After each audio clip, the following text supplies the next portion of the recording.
ವಿಜ್ಞಾನ ವಿಷಯದ ಪರೀಕ್ಷೆ ನಡೀತದ. ಈ ವಿಜ್ಞಾನ ವಿಷಯದ ಪರೀಕ್ಷೆಯಲ್ಲಿ ರಾಸಾಯನಿಕ ಕ್ರಿಯೆಗಳು ಮತ್ತು ಸಮೀಕರಣಗಳು ಪಾಠದಲ್ಲಿ ಮೋಸ್ಟ್ ನೀವೆಲ್ಲ ಏನು ನೋಡ್ಕೊಂಡು ಹೋಗಬೇಕು ವಿತ್ ಆನ್ಸರ್ಸ್ಗಳನ್ನು ಏನು ಮಾಡಿದ್ದೀನಿ ತಂದಿದ್ದೀನಿ. ಸೊ ಫಸ್ಟ್ ನೀವು ಓದ್ಕೊಂಡು ಹೋಗಲೇಬೇಕಾಗಿರ್ತಕ್ಕಂಥದ್ದು ರಾಸಾಯನಿಕ ಸಮೀಕರಣ ಬರೆದು ಸರಿದೂಗಿಸೋದು. ಪುಟ ಸಂಖ್ಯೆ 7ರಲ್ಲಿ ಏನಾಗಿದೆ ಅಂತಂದರೆ ಪ್ರಶ್ನೆ ಸಂಖ್ಯೆ 2 ಮತ್ತು 3 ಇದಾವೆ ನೋಡ್ಕೊಂಡೋಗಿ. ಅದ್ರ ಜೊತೆಗೆ ಪುಟ ಸಂಖ್ಯೆ 5, 6, 7, 8ರಲ್ಲಿ ಸಮೀಕರಣಗಳಿದ್ದಾವೆ, ಅವುಗಳನ್ನು ಬರೆದು ಅಭ್ಯಾಸವನ್ನು ಮಾಡಿ. ವಿಡಿಯೋನ ಲೈಕ್, ಶೇರ್ ಹಾಗೂ ಸಬ್ಸ್ಕ್ರೈಬ್ ಮಾಡಲು ಮರೆಯದಿರಿ. ಬಹಳಷ್ಟು ವಿಡಿಯೋಗಳಿದ್ದಾವೆ. ವಿಡಿಯೋದ ಡಿಸ್ಕ್ರಿಪ್ಷನ್ ಬಾಕ್ಸ್ನಲ್ಲಿ ಪ್ಲೇಲಿಸ್ಟ್ ಲಿಂಕ್ ಅದ. SSLC ಸೈನ್ಸ್ 10-4-2023 ಪರೀಕ್ಷೆ ಅಂತ ಅದನ್ನು ಒತ್ತಿ ಬಹಳಷ್ಟು ಸೈನ್ಸ್ನ ಡೆಫಿನೆಟ್ ಆಗಿರ್ತಕ್ಕಂಥ ಕ್ವಶನ್ಸ್ ವಿಡಿಯೋಗಳನ್ನು ನೋಡ್ಬೋದು. ನೀವು ಸಂಯೋಗ ಕ್ರಿಯೆಯ ಅರ್ಥ, ವಿಭಜನ ಕ್ರಿಯೆಯ ಅರ್ಥ, ಸ್ಥಾನಪಲ್ಲಟ ಕ್ರಿಯೆ, ಲೋಹಗಳ ಕ್ರಿಯಾಶೀಲತೆಯ ಸರಣಿಯೊಂದಿಗೆ ವೆರಿ ಇಂಪಾರ್ಟೆಂಟ್ ಅದ. ಈ ಕ್ವಶನ್ಸು ಮ್ಯಾಕ್ಸಿಮಮ್ ಆಗಿ ಬರ್ತಕ್ಕಂಥ ಚಾನ್ಸಸ್ ತುಂಬಾ ಅದ. ನೆಕ್ಸ್ಟ್ ದ್ವಿಸ್ಥಾನಪಲ್ಲಟ ಕ್ರಿಯೆಗಳ ಬಗ್ಗೆ ನೋಡ್ಕೊಂಡು ಹೋಗಿ. ಅಂತರುಷ್ಣಕ ಮತ್ತು ಬಹಿರುಷ್ಣಕ ಕ್ರಿಯೆಗಳು, ಅದರ ಅರ್ಥ ಮತ್ತು ವ್ಯತ್ಯಾಸ. ಉತ್ಕರ್ಷಣ ಮತ್ತು ಅಪಕರ್ಷಣ ಕ್ರಿಯೆ, ಅದರ ಅರ್ಥ ಮತ್ತು ಉದಾಹರಣೆಗಳು. ಸಂಕ್ಷಾರಣೆ ಮತ್ತು ಕುಮುಟುವಿಕೆ, ಅರ್ಥ, ಉದಾಹರಣೆ ಮತ್ತು ತಡೆಗಟ್ಟುವ ಕ್ರಮಗಳು. ಇಷ್ಟು ಓದ್ಕೊಂಡು ಹೋದರೆ ಸಾಕು. ಫಸ್ಟ್ ಪಾರ್ಟಲ್ಲಿ ಬರ್ತಕ್ಕಂಥ 6 ಮಾರ್ಕ್ಸ್, ಮಿನಿಮಮ್ 6ಕ್ಕಿಂತ ಹೆಚ್ಚಿಗೆ ಬರ್ತದೆ. ಇಷ್ಟು ನೀವೇನು ಮಾಡ್ತೀರಪ್ಪ ಅಂತಂದರೆ ಫಿಕ್ಸ್ ಆಗಿ ಈ ಪಾಠದಿಂದ ನೋಡಿಕೊಂಡು ಹೋಗ್ತೀರಿ. ಹಾಗಾದರೆ ಇದಕ್ಕೆ ಸಂಬಂಧಪಟ್ಟಂತೆ ನಾನು ಕ್ವಶನ್ಸ್ ಮತ್ತು ಆನ್ಸರ್ಸ್ಗಳನ್ನು ತಂದಿದ್ದೀನಿ. ಸೊ ಫಸ್ಟು, ರಾಸಾಯನಿಕ ಕ್ರಿಯೆ ನಡೆದಿದೆ ಎಂದು ನಿರ್ಧರಿಸಲು ಸಹಾಯ ಮಾಡುವ ವೀಕ್ಷಣೆಗಳು ಯಾವುವು? ಸ್ಥಿತಿ ಬದಲಾವಣೆ, ಬಣ್ಣ ಬದಲಾವಣೆ, ಅನಿಲದ ಬದಲಾವಣೆ, ತಾಪದಲ್ಲಿ ಬದಲಾವಣೆ. ಹಾಗಾದರೆ ರಾಸಾಯನಿಕ ಸಮೀಕರಣದ ಉಪಯೋಗ ಏನು? ಅಂದರೆ ರಾಸಾಯನಿಕ ಸೂತ್ರ ಬಳಸಿ ರಾಸಾಯನಿಕ ಕ್ರಿಯೆಯ ಸಾಂಕೇತಿಕ ನಿರೂಪಣೆ ಮಾಡೋದು ಅದರ ಮುಖ್ಯ ಉಪಯೋಗ. ರಾಸಾಯನಿಕ ಸಮೀಕರಣಗಳನ್ನು ಏಕೆ ಸರಿದೂಗಿಸಬೇಕು? ಇದು ವೆರಿ ಇಂಪಾರ್ಟೆಂಟ್ ಇದೆ. ಯಾಕಂದರೆ ರಾಶಿ ಸಂರಕ್ಷಣಾ ನಿಯಮದ ಅನುಸಾರ ರಾಸಾಯನಿಕ ಸಮೀಕರಣ ಸರಿದೂಗಿಸಲೇಬೇಕು. ಹಾಗಾದರೆ ರಾಸಾಯನಿಕ ಸಮೀಕರಣಗಳಲ್ಲಿ ಎಷ್ಟು ಪ್ರಕಾರಗಳು? ಅವು ಯಾವುವು?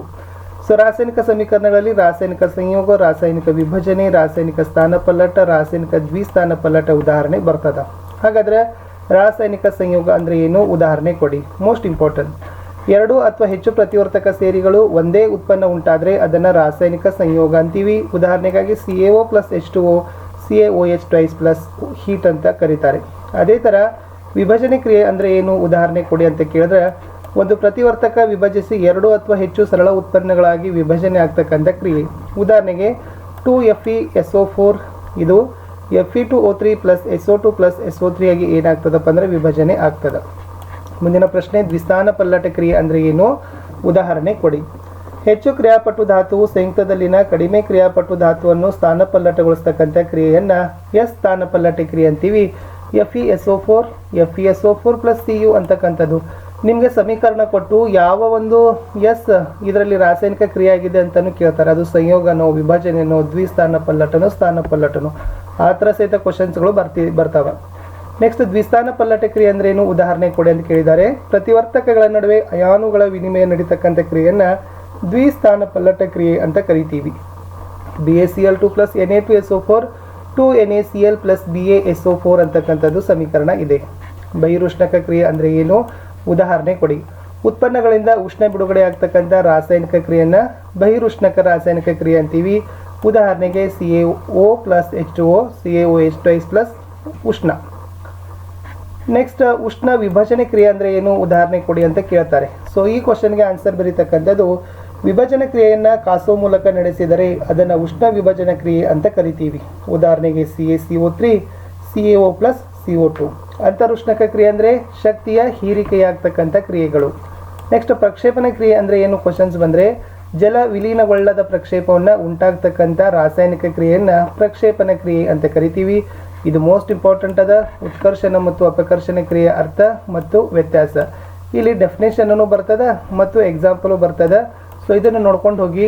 ಇಲ್ಲಿಂದ ಕ್ವಶನ್ಸ್ಗಳು ಬಹಳ ಬರ್ತಕ್ಕಂಥ ಚಾನ್ಸಸ್ ಇದೆ. ಮೇನ್ ಥೀಮ್ ಇರೋದೇ ಇದು. ಓಕೆನಾ? ಎಸ್. ಇನ್ನು 14ನೇ ಪ್ರಶ್ನೆ, ರೆಕಾರ್ಡ್ಸ್ ಕ್ರಿಯೆಗಳು ಅಂದರೆ ಏನು? ಉದಾಹರಣೆ ಕೊಡಿ. ಇಲ್ಲಿ ರಾಸಾಯನಿಕ ಕ್ರಿಯೆಯಲ್ಲಿ ಒಂದು ಪ್ರತಿವರ್ತಕ ಉತ್ಕರ್ಷಣಗೊಂಡು ಮತ್ತೊಂದು ಪ್ರತಿವರ್ತಕ ಅಪಕರ್ಷಣೆಗೊಳ್ಳತಕ್ಕಂಥ ಕ್ರಿಯೆಗೆ ರೆಕಾರ್ಡ್ಸ್ ಕ್ರಿಯೆ ಅಂತೀವಿ. ZnO + C, Zn + CO ಅಂತಕ್ಕಂಥದ್ದು. ನೆಕ್ಸ್ಟ್, ಸಂರಕ್ಷಣಾ ಅಂದರೆ ಏನು? ನೋಡಿ, ಲೋಹ ತನ್ನ ವಸ್ತುಗಳಾದ ಅನಿಲಗಳು, ತೇವಾಂಶ, ಆಮ್ಲಗಳು ಇತ್ಯಾದಿಗಳಿಂದ ಆಕ್ರಮಿಸಲ್ಪಡ್ತಕ್ಕಂಥ ಪ್ರಕ್ರಿಯೆಯನ್ನು ಸಂರಕ್ಷಣಾ ಅಂತ ಕರಿತೀವಿ. ಉದಾಹರಣೆಗಾಗಿ ಕಬ್ಬಿನ ತುಕ್ಕು ಹಿಡಿಯುವುದು, ಬೆಳ್ಳಿಯ ಮೇಲಿನ ಕಪ್ಪು ಲೇಪನ, ತಾಮ್ರದ ಮೇಲಿನ ಹಸಿರು ಲೇಪನಗಳು. ಎಸ್, ಕುಮುಟುವಿಕೆ ಅಂದರೆ ಏನು? ಇದು ಮೋಸ್ಟ್ ಇಂಪಾರ್ಟೆಂಟ್ ಅದ. ಕೊಬ್ಬು ಮತ್ತು ಎಣ್ಣೆ ಪದಾರ್ಥಗಳು ಉತ್ಕರ್ಷಣಗೊಂಡು ಅವುಗಳ ವಾಸನೆ ಮತ್ತು ರುಚಿ ಬದಲಾಗ್ತಕ್ಕಂಥದನ್ನು ಕುಮುಟುವಿಕೆ ಅಂತ ಕರಿತೀವಿ. ಸಂಕ್ಷಾರಣೆಯನ್ನು ಹೇಗೆ ತಡೆಗಟ್ತೀವಿ? ಉದಾಹರಣೆ ನೋಡ್ಕೊಡ್ರಿ. ಬಣ್ಣದ ಲೇಪನ, ಗ್ರೀಸ್, ಎಣ್ಣೆ ಲೇಪನ, ಗ್ಯಾಲ್ವನೀಕರಣ. ನೆಕ್ಸ್ಟ್, ಚಿಪ್ಸ್ ಪ್ಯಾಕೆಟ್ನಲ್ಲಿ ನೈಟ್ರೋಜನ್ ತುಂಬಿರ್ತಾರೆ, ಏಕೆ ಅಂತ ಕೇಳಿದ್ದಾರೆ. ಕುಮುಟುವಿಕೆಯನ್ನು ತಪ್ಪಿಸಲು. ಇದು ಕ್ವಶನ್ ಅಪ್ಲೈಡ್ ಅದ, ಬರ್ತಕ್ಕಂಥ ಚಾನ್ಸಸ್ ತುಂಬಾ ಅದ. ಇದಿದೆ ನೋಡಿ, ರಾಸಾಯನಿಕ ಸಂಯೋಗ ಕ್ರಿಯೆಗೆ ಉದಾಹರಣೆಗಳು. Very very important. ಇವೆಲ್ಲ ಸಮೀಕರಣಗಳನ್ನು ಚೆನ್ನಾಗಿ ಓದ್ಕೊಂಡು ಬರ್ಕೊಂಡು ಪ್ರಾಕ್ಟೀಸ್ ಮಾಡ್ಕೊಂಡು ಹೋಗಿ. ಇಲ್ಲಿಂದ ಕ್ವಶನ್ಸ್ಗಳು ನಿಮಗೆ ತುಂಬಾ ಏನಾಗ್ತಾವಪ್ಪ ಅಂದ್ರೆ ಪರೀಕ್ಷೆಗಳಲ್ಲಿ ಬರ್ತಾವ. ಇದು ರಾಸಾಯನಿಕ ವಿಭಜನೆ ಕ್ರಿಯೆಗೆ ಉದಾಹರಣೆಗಳು. ಎಸ್, ಇವೆಲ್ಲ ವಿತ್ ಪಿನ್ ಟು ಪಿನ್ ಸೆಂಟೆನ್ಸ್ಗಳ ಸಹಿತ ನಿಮ್ಗೆ ಏನಾಗಬೇಕು, ಬರಬೇಕು. ರಾಸಾಯನಿಕ ಸ್ಥಾನಪಲ್ಲಟ ಕ್ರಿಯೆಗೆ ಉದಾಹರಣೆಗಳು. ಇವೆಲ್ಲ ರಾಸಾಯನಿಕ ಸ್ಥಾನಪಲ್ಲಟ ಕ್ರಿಯೆಗೆ ಉದಾಹರಣೆಗಳು 3 ಇತ್ತು. ಇನ್ನು ರಾಸಾಯನಿಕ ದ್ವಿಸ್ಥಾನ ಪಲ್ಲಟ ಕ್ರಿಯೆಗೆ ಉದಾಹರಣೆಗಳು. ಸೊ ಅವೆಲ್ಲ ಯಾವ ಸಮೀಕರಣಗಳಿದಾವೆ? ಸೊ ಕೆಳಗಡೆ ಎಲ್ಲ ಕೊಟ್ಟಿದ್ದೀವಿ, ನೋಡ್ಕೊಂಡು ಹೋಗಿ. ನೆಕ್ಸ್ಟ್ ಇರ್ತಕ್ಕಂಥದ್ದು ಇಲ್ಲಿ ಅಂತರುಷ್ಣಕ ಮತ್ತು ಬಹಿರುಷ್ಣಕ ಕೇಳಿತ್ತು. ಇನ್ನು ನಿಮ್ಮ ಪುಸ್ತಕದಲ್ಲಿರ್ತಕ್ಕಂಥ ಕೆಲವೊಂದಿಷ್ಟು ಸಮೀಕರಣಗಳನ್ನು ಕೊಡ್ತಾರೆ, ಸರಿದೂಗಿಸ್ಲಿಕ್ಕೆ ಹೇಳ್ತಾರೆ. ಇವೆಲ್ಲ ಮೋಸ್ಟ್ ಇಂಪಾರ್ಟೆಂಟ್ ಅದಾವ. ಒಂದ್ಸಲ ಕಣ್ಣು ಹಾಸ್ಕೊಂಡೇ ಹೋಗಿ ಈ ಸಮೀಕರಣಗಳು.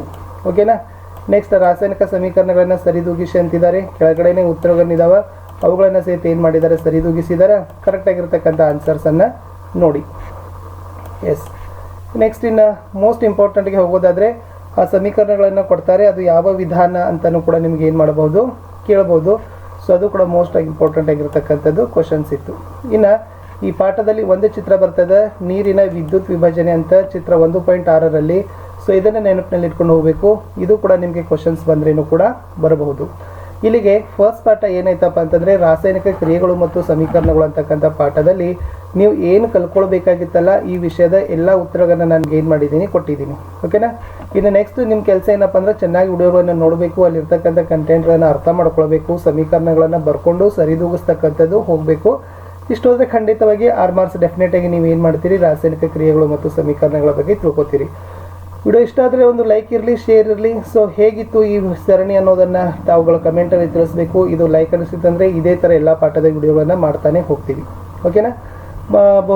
ಬಹು ನಿರೀಕ್ಷಿತ ಪ್ರಶ್ನೆಗಳನ್ನು ಹಾಕಿದ್ದೀವಿ, ಅವುಗಳನ್ನು ಸಹಿತ ನೋಡ್ಕೊಂಡು ಹೋಗಿ. ಸೊ ಚೆನ್ನಾಗಿ ಚಿತ್ರಗಳನ್ನೆಲ್ಲ ಪ್ರಾಕ್ಟೀಸ್ಗಳನ್ನು ಮಾಡಬೇಕು. ಕಂಟಿನ್ಯೂ ಆಗಿ ಲೆಸನ್ಸ್ಗಳಿಗೆ ಹಾಕ್ತೀವಿ. ಸೊ ನಿಮ್ಮ ಲೈಕ್, ನಿಮ್ಮ ಶೇರ್ಗಳು ಭಾಳ ಇಂಪಾರ್ಟೆಂಟ್ ಅದಾವೆ. ನಮ್ಮದು ಟೆಲಿಗ್ರಾಮ್ ಗ್ರೂಪ್ ಅದ, ಸ್ಟಡಿ ವಿತ್ ಪರಶುರಾಮ್ ಅಂತ. ಲಿಂಕ್ ವಿಡಿಯೋದ ಡಿಸ್ಕ್ರಿಪ್ಷನ್ ಬಾಕ್ಸ್ನಲ್ಲಿ ಹಾಕಿದ್ದೀನಿ, ಅದಕ್ಕೂ ಕೂಡ ಬಂದು ಜಾಯ್ನ್ ಆಗಿ ಅಂತ ಹೇಳ್ತಾ. ಸೊ ನೋಡುವ ಏನು ನಿಮ್ಮ ಕಮೆಂಟ್ಗಳು ಬರ್ತವೆ, ಅದರ ಮೇಲೆ ನಾನು ಏನು ಮಾಡ್ತೀನಿ, ಡಿಸಿಷನನ್ನು ಮಾಡ್ತೀನಿ. ಅಂದರೆ ನೆಕ್ಸ್ಟ್ ವಿಡಿಯೋವನ್ನು ಇದೇ ಕಂಟಿನ್ಯೂ ಮಾಡಬೇಕಾ ಅಥವಾ ಬೇಡ ಅನ್ನೋದನ್ನು. ಸೊ ನಿಮ್ಮ ಕಮೆಂಟ್ ಹೀಗೆ ಇರಲಿ ಅಂತ ಹೇಳ್ತಾ ಸಿಗ್ತೀನಿ ಹೊಸ ವಿಡಿಯೋಗಳಲ್ಲಿ. ಅಲ್ಲಿವರೆಗೂ ಬಾಯ್.